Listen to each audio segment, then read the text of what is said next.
दोस्तों नमस्कार, मेरा नाम रविकांत भारती है। वक्फ बोर्ड की प्रॉपर्टी जो है खतरे में है। सरकार एक बिल पारित करके अपने अंदर लेना चाहती है और तमाम जो नफरतबाज हैं वह खुशी मना रहे हैं, ढोल बना रहे हैं कि चलो भाई मुसलमानों का वक्फ बोर्ड का प्रॉपर्टी जा रहा है। यह बहुत मजे का विषय है। लेकिन राहत इंदौरी का शायर याद रखना कि लगेगी आग तो आएंगे कई घर जद में, यहां सिर्फ मेरा मकान थोड़ी है। आज तुम वक्फ बोर्ड पे बिल लाके मुसलमानों के धार्मिक स्थल को तुम चाहो तो उसको अपने सरकार अंडर में ले सकती है, लेकिन कल तिरुपति बालाजी जितने भी हमारे मठ मंदिर हैं सरकार उसको भी तब अपने बिल पारित करके अपने कब्जे में लेगी, क्योंकि धार्मिक स्थान तो धार्मिक स्थान है, चाहे वह मुसलमानों का है चाहे वह हिंदुओं का है। वैसे बेवकूफ से पूरा दुनिया भरी है और बेवकूफ केवल हिंदुओं में भी नहीं मुसलमानों में भी बेवकूफ है।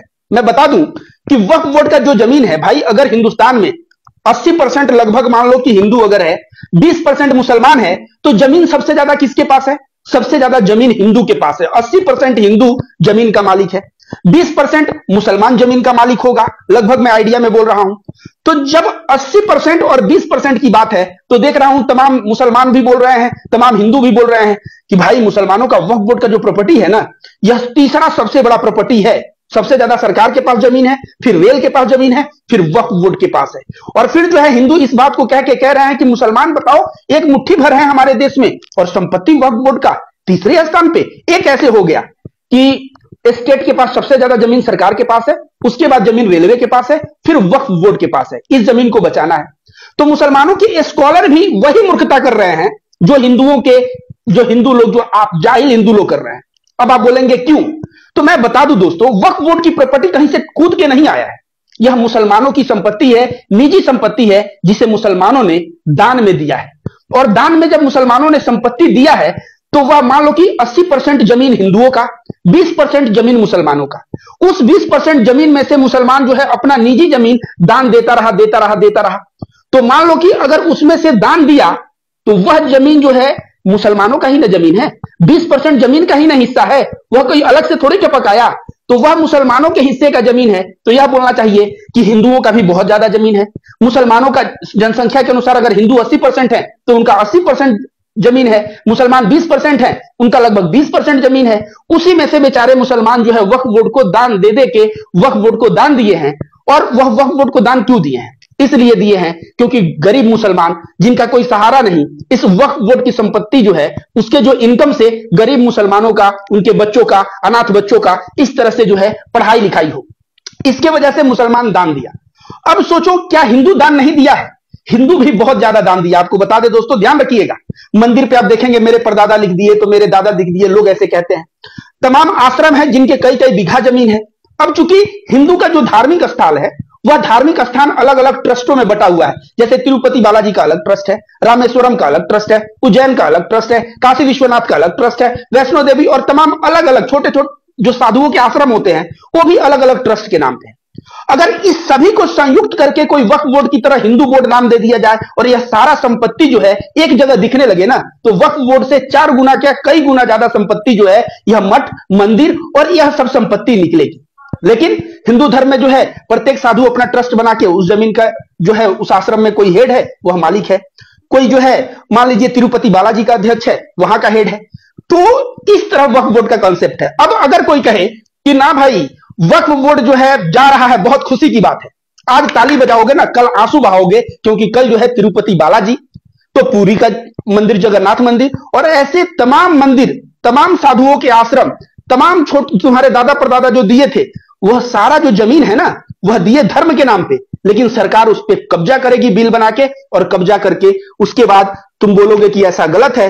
तो वक्फ बोर्ड का एग्जाम्पल मैं दूंगा कि जब वक्फ बोर्ड का बिल पास हो रहा था तब तो बहुत मजा आ रहा था, आज ऐसा हो रहा है तो क्यों बुरा लग रहा है? वही मैं कह रहा हूं, एकदम सोचने की बात है कि धार्मिक स्थान तो धार्मिक स्थान, इसमें हिंदू मुस्लिम कहां से आ गया? अगर मुसलमान अपने गरीबों के सेवा के लिए, अपने धर्म के लिए अगर जमीन दान में दिया है तो मुसलमान का निजी संपत्ति अर्जित किया हुआ है।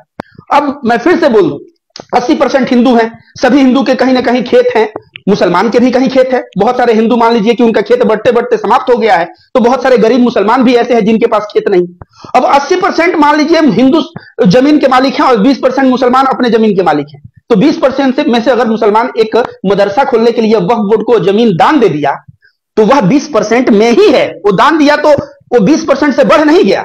उसी तरह से हिंदू अगर कोई मंदिर के लिए दान दिया तो वह जो है अपने 80% में से ही दे रहा है। तो यह समझने जैसा बात है कि यहां कोई भी, जैसे हिंदू तमाम लोग कह रहे हैं कि यह पिटीशन साइन करने से वक्फ बोर्ड बिल जो है सरकार के पास हो जाएगा। अरे मूर्खो, अगर बिल पास हो जाएगा, वक्फ बोर्ड वाले पे अगर साइन करोगे, पिटीशन करोगे, तो उससे लाभ क्या होगा यह तो देखो। उससे लाभ नहीं, बल्कि फ्यूचर में चल के तुम अपने धार्मिक स्थान के चीजों को भी सरकार के अंडर में एक दिन सरकार ले लेगी और उस वक्त भी तुम कुछ नहीं बोल पाओगे, क्योंकि वक्फ बोर्ड धार्मिक कार्यों के लिए, गरीबों की सेवा के लिए मुसलमानों ने अपनी निजी संपत्ति दान दी है, और वह निजी संपत्ति पे जब सरकार का नजर है तो कहीं ना कहीं यह गलत है। अब ऐसे में सोचिए, मैं रविकांत भारती, मेरा सिवान जिला घर है, या आप लोग का भी कहीं ना कहीं घर होगा। आपका दादा परदादा जो जमीन अर्जित किया है, कल को सरकार कहे कि तुम घंटा कमाए, तुम घंटा पढ़े, जब तुम पढ़े नहीं, तुम कमाए नहीं, तो तुम्हारा परदादा का जमीन तुम्हारा हो गया, यह गलत है। और उसके बाद बोले कि वह जमीन सरकार लेगी, तो आपको कैसा लगेगा? आपको लगेगा ना कि यह बुरा है, मेरे परदादा जी मेहनत किए थे और खून का कतरा और पसीना बहा के पैसे बचाए थे ताकि उनकी पीढ़ी जो है अच्छी जिंदगी जिएगी। मेरे पिताजी एक एक रुपया काट काट के जमीन लिखवाए इसलिए कि मेरे बेटे की जिंदगी, उसके बेटे की जिंदगी अच्छी जाएगी। अब कल को एक बिल आ जाए और बोला जाए रे नालायक बेटा है ये, बेटा तो ना पढ़ा ना लिखा, आवारा गर्दी जुआ सब खेल रहा है, इसके दादा परदादा पैसा कमाए हैं, कैसे हो गया मालिक? चलो लाओ भाई सरकार के अंडर में यह जमीन, और यह सरकार के अंडर में हो जाएगा। तो तुम लोग तब क्या करोगे? तब भी ताली बजाओगे? अगर तब ताली बजाओगे तो मैं कहूंगा तब आज ताली बजाओ। और जब अपनी जमीन अगर सरकार ले और तुम्हें कहे कि तुम आवारा हो, तुम आलसी हो, तुम परदादा और दादा के मेहनत का तुम नतीजा लोगे, तो तुम कहोगे ये गलत है। ठीक उसी प्रकार वक्फ बिल गलत है। मैं बता दूं बार बार कि अगर हमारे दादाजी किसी मंदिर को जमीन दिए हैं, वहां पे मंदिर है, कल को सरकार कहेगी कि नहीं वह जमीन मेरा हो गया। कैसे मेरा हो गया? अगर मेरे दादाजी मेहनत कर करके और पाई पाई जोड़ के उन्होंने एक जमीन खरीदा और जमीन के एक कोने को दान दे दिया, और जमीन के कोने को दान दे दिया, तो उसमें कल को अगर सरकार कहे कि नहीं यह धार्मिक स्थल है, यह मंदिर है और यह जमीन जो है, यह जमीन पे मेरा हक होगा, तो उसके बाद तुम्हें कैसा लगेगा? वही बात है, जब 20% मुसलमान है, लगभग 20% संपत्ति के मालिक है, 80% हिंदू है, 80% संपत्ति के मालिक है, वे अपने धार्मिक कार्यों में अपनी संपत्ति दे रहे हैं। अब चूंकि वक्फ बोर्ड एक है इसलिए सारा संपत्ति जोड़ के बोला जा रहा है बहुत बड़ा, लेकिन मैं फिर से कहूं कि मुसलमान का संपत्ति वक्फ बोर्ड में मुसलमान दान दिया तो 20 का 20% है। अब ऐसा समझो 20 रुपया मुसलमान के जेब में है, वह 2 रुपया निकाल के दे दिया कि हम मुसलमान के कल्याण के लिए 2 रुपया दे रहे हैं, तो 18 रुपया पॉकेट में हो गया, 2 रुपया बाहर हो गया, तो रुपया तो 20 ही है।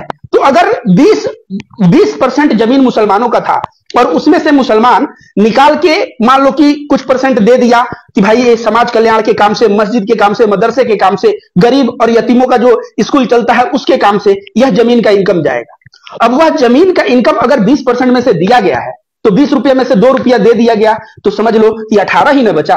तो सारा जमीन जो है देखो तो मुसलमानों का ही है और हिंदुओं का 80% जमीन है।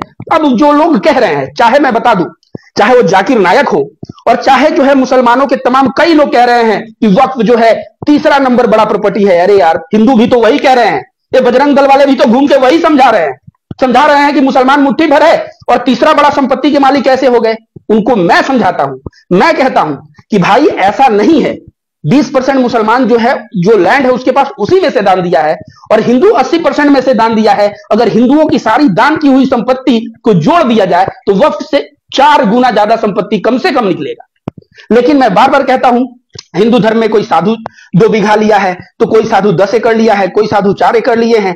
इस तरह से जो है मान लीजिए कि कोई जो है तिरुपति बालाजी कुछ एकड़ में है, वैष्णो देवी कुछ एकड़ में है, आप चले जाइए तो उज्जैन का मंदिर कुछ एकड़ में है, काशी विश्वनाथ। अब ऐसे सभी छोटे छोटे आश्रम जो धार्मिक हैं, जो हिंदू धर्म के आश्रम है, उसके बाद मंदिर, इन सबको अगर जोड़ के और जमीन निकाला जाए ना तो जमीन बहुत ज्यादा निकल जाएगा, 4 गुना वक्फ से ज्यादा जमीन निकल जाएगा। तो यह भ्रम जो गली गली जाके फैला रहे हैं वह नफरतबाज जो कह रहे हैं कि इस पे पिटीशन साइन करने से यह बिल पास हो जाएगा तो मुसलमान जो है सबसे तीसरे बड़े संपत्ति के देश में मालिक है मुट्ठी भर। कैसे हो गए भाई? वो मुट्ठी भर हैं तो उनकी संपत्ति भी मुट्ठी भर ही है।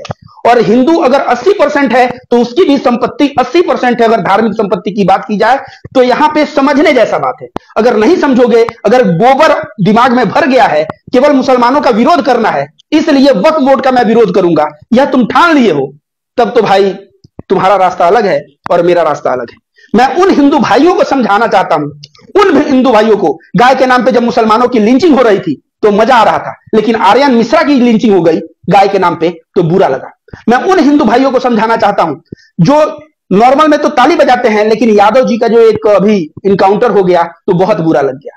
तो कहने का मतलब यह है कि लगेगी आग तो आएंगे कई घर जद में, यहां सिर्फ मेरा मकान थोड़ी है। आज अगर वक्फ बोर्ड की प्रॉपर्टी पे सरकार बिल पारित करके सरकार अपने अधीन उस प्रॉपर्टी को कर रही है और उस पर आप ताली बजाओगे, तो याद रखो कल तिरुपति बालाजी, पुरी और जितने भी हिंदू छोटे बड़े आश्रम हैं, अगर सरकार कहे कि यह पैसा जो है यह धार्मिक स्थान है, धार्मिक स्थान सभी हिंदुओं के लिए होता है, यह सरकार के अधीन होना चाहिए, उस वक्त जो है ना रोना मत रोना। और अगर तुम उस वक्त अगर रोना रोओगे तो मैं कहूंगा कि कहीं ना कहीं तुम्हारी जो है बुद्धि वक्फ बोर्ड के समय खुल जाती तो शायद ये दिन नहीं देख